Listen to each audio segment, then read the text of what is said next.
Hello friends, आज मैं बना रही हूँ तिल का कलाकंद। ये कलाकंद देखने में जितना टेम्पटिंग लग रहा है, खाने में उतना ही स्वादिष्ट है। यहाँ पर मैंने इसे तिल को बारीक पीस कर बनाया है, तो ये मुंह में जाते ही घुल जाता है। इसे ज़्यादा चबाने की ज़रूरत भी नहीं लगती और ये बहुत ही आसानी से 10 मिनट में बनकर तैयार हो जाता है। तिल का कलाकंद बनाने के लिए मैंने यहाँ पर लिया है 200 ग्राम तिल। ये धुली हुई सफ़ेद तिल है। साथ में ही लिए 200 ग्राम शक्कर। जितना तिल लिया है शक्कर भी इतनी ही लेंगे, तभी ये मीठा लगेगा। साथ में ही ले रही हूँ 1 लीटर दूध। तो आइए इस रेसिपी को बनाना शुरू करते हैं। जिस बर्तन में हमें दूध गर्म करना है, इसमें दूध को निकाल लेते हैं और अब दूध को उबलने के लिए रख देंगे। एक तरफ मैंने दूध को उबलने के लिए रख दिया है और दूसरी तरफ अब मैं तिल सेक लेती हूँ। कढ़ाई गर्म हो चुकी है तो मैंने इसमें तिल डाल लिया है। तिल को हमें मीडियम फ्लेम पर सेकना है और यहाँ पर इसे बहुत ज़्यादा कलर बदलने तक नहीं सेकना है।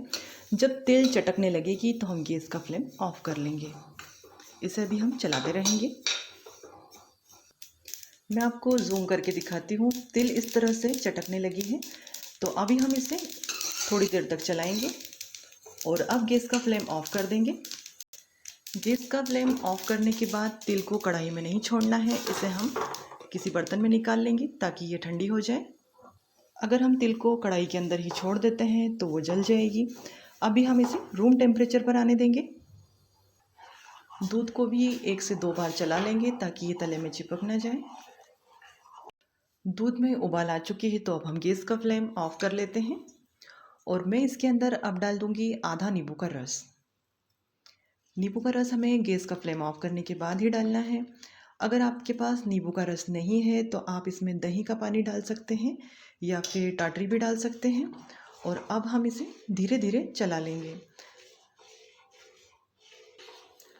अगर आधे नींबू में दूध नहीं फटता है तो आप इसके अंदर थोड़ा सा नींबू का रस और डाल सकते हैं, लेकिन यहाँ पर ये आधे नींबू में ही देखिए दूध बड़े ही अच्छे से फट चुका है। अब छन्नी के ऊपर एक साफ कपड़ा रखेंगे और इसमें सारा दूध इस तरह से डाल लेते हैं।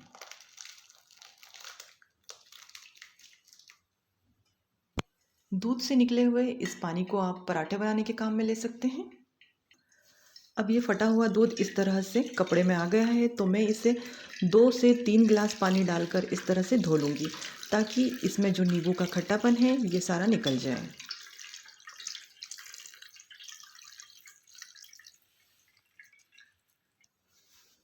अब इस कपड़े को इस तरह से उठा लेंगे और इस फटे हुए दूध को हम दबाकर इसका सारा पानी निकाल देंगे। जितना पानी जल्दी निकलेगा कलाकंद बनने में उतनी ही आसानी होगी। तो यहाँ पर मैंने इसका सारा पानी इस तरह से निकाल दिया है और अब मैं इसे इस तरह से कढ़ाई में डाल लेती हूँ। कढ़ाई में डालने के बाद हम इसे चम्मच से इस तरह से हल्का सा नरम कर लेंगे। इसमें अगर कोई गुठली होगी तो इसे तोड़ लेते हैं इस तरह से। अब मैं इसके अंदर शक्कर डाल लेती हूँ। तो शक्कर मैं यहाँ पर पिसी हुई डाल रही हूँ ताकि इसे पकाने में आसानी हो।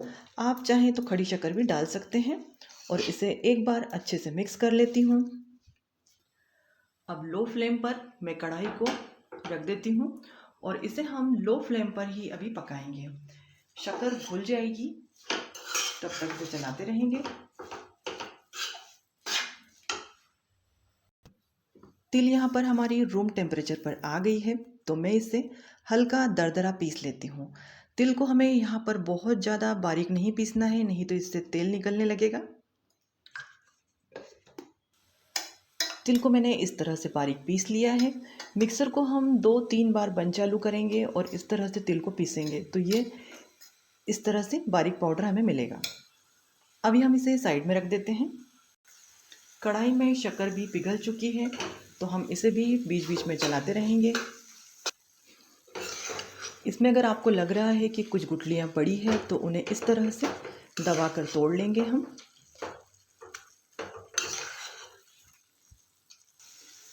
इसे पकाते हुए मुझे 5 मिनट हो गए हैं, तो अब मैं इसके अंदर हमारा पिसा हुआ तिल डाल लेती हूँ।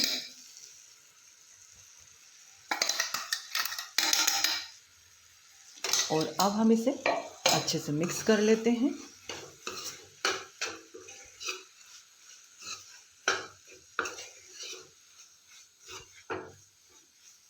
और अब मैं इसके अंदर डाल रही हूँ इलायची का पाउडर। तो यहाँ पर मैंने 3 इलायची का पाउडर इसमें डाला है। और अभी हमें इसे बहुत ज़्यादा देर तक पकाने की ज़रूरत नहीं है। मिक्स करने के बाद हम इसे सिर्फ 1 मिनट तक पकाएंगे। और अब मुझे लग रहा है कि हमारा कलाकंद जमने के लिए तैयार हो चुका है। तो अब मैं गैस का फ्लेम ऑफ कर देती हूँ। इसे जमाने से पहले अगर आपको लगता है कि इसमें बड़ी बड़ी गुठलियाँ हैं तो आप उसे इस तरह से दबाकर तोड़ सकते हैं। वैसे भी कलाकंद तो दानेदार ही होता है, तो अगर इसमें दाने रहेंगे तो ये बहुत ही स्वादिष्ट लगेगा। तो अब मैं इसे जमा लेती हूँ। इसे जमाने के लिए मैंने यहाँ पर इस तरह से एक केक पॉट है मेरे पास, ये लिया है और इसके अंदर मैंने एल्यूमिनियम की फॉइल बिछा ली है। आप चाहें तो इसके अंदर तेल या घी भी लगा सकते हैं। तो अब ये मिश्रण मैं इसके अंदर डाल लेती हूँ। सारा मिश्रण डालने के बाद अब हम इसे अच्छे से दबा देते हैं और फैला देते हैं। इसे बहुत अच्छे से दबाएंगे इस तरह से। गरम गरम में ही हम इसके ऊपर कुछ ड्राई फ्रूट्स डाल देंगे। ये बिल्कुल ऑप्शनल है, अगर आपके पास हो तो डालें।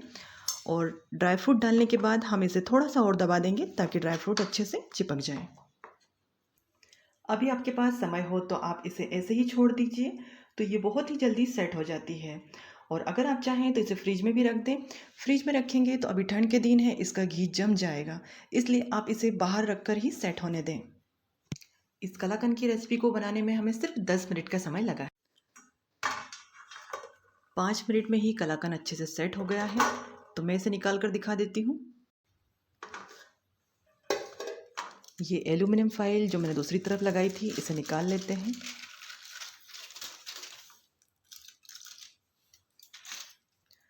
अब मैंने इसे एक दूसरी प्लेट पर निकाल लिया है और अब हम इसे काट लेते हैं।